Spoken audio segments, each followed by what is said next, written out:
Hello there, for those of you that don't know me, my name's Matt. I used to live in the UK. I'm British, born and bred. I don't live there anymore. I left about 9 months ago. And today I want to talk to you about 5 things that I miss about the UK. Now, the first thing I miss is the sports culture. Now, my sport of choice would be football. Now, in the UK, we invented the modern game of football. The English League was the first proper league in the world.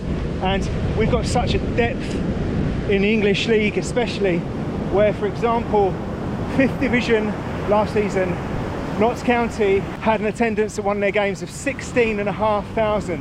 Now, Notts County isn't even the biggest team in the city of Nottingham. 16,500 for a 5th Division game is unparalleled throughout the world. England has such a depth. I'm not just talking about the Premier League, which is probably the biggest and the best league in the world, but it's not one that really particularly interests me that much because it's just a tourist league in my eyes. And aside from football, you've got rugby union and rugby league, great sports.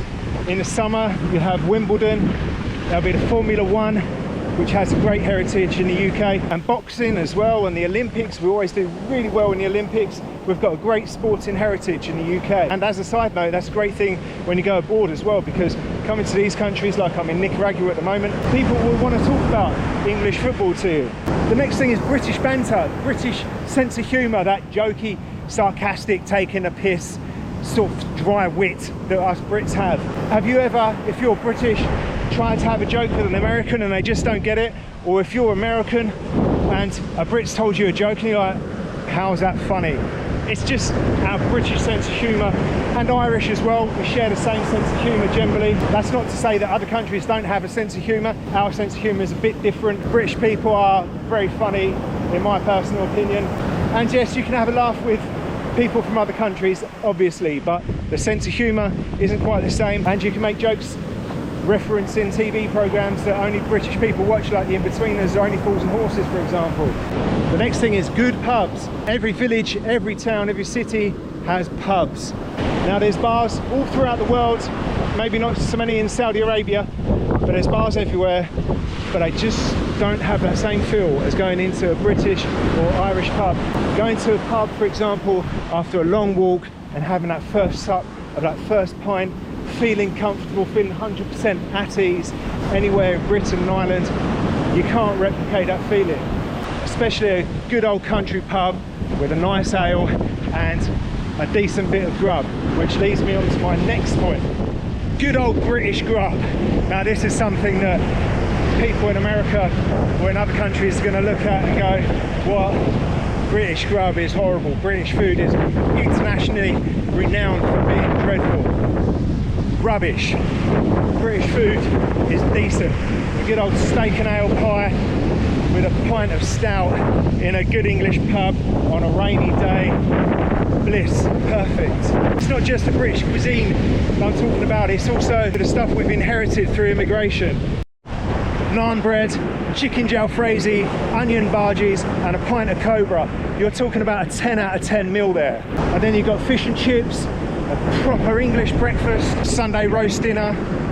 I do draw the line though at jelly deals. No thanks to the jelly deals. Right, so that's something that international viewers might not be able to get their head around. And the next thing is something that domestic viewers, British viewers, are going to have a hard time getting their head around as well. The next category is the railway. Now, I used to work on a railway. I know it is fundamentally flawed. It's overpriced, it's unreliable, the train's always getting cancelled or delayed, the infrastructure is falling to bits, passengers are miserable and antisocial, the staff are rude and grumpy. I know, I used to be one of them. And generally, taking the train isn't a pleasant experience, but I still miss it all the same. I miss the railway because it's got a certain sentimental, nostalgic feel to me. So when I was a kid, I used to take myself on little adventures on the railway. I'd buy a ticket, say to Dover, and then I'd get off at all the stops in between. Shepherd's Well, let's see what this is about. Kearsney, well, I've never heard of that place before. Let's get off and have a little look around.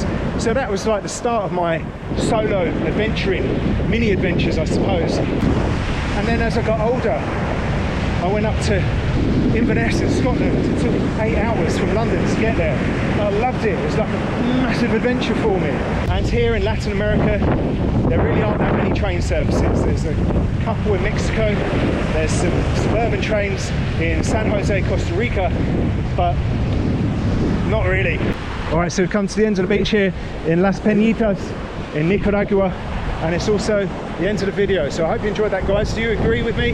Have you left the UK? Are there things that you miss about the UK as well? And if you're still in the UK, are these things that you would miss about the UK? Are you thinking about leaving the UK? Have you already left and there's nothing you miss at all? Let me know in the comments. All right, guys, thanks for watching, and keep your eyes peeled for another video about 5 things that I don't miss about the UK.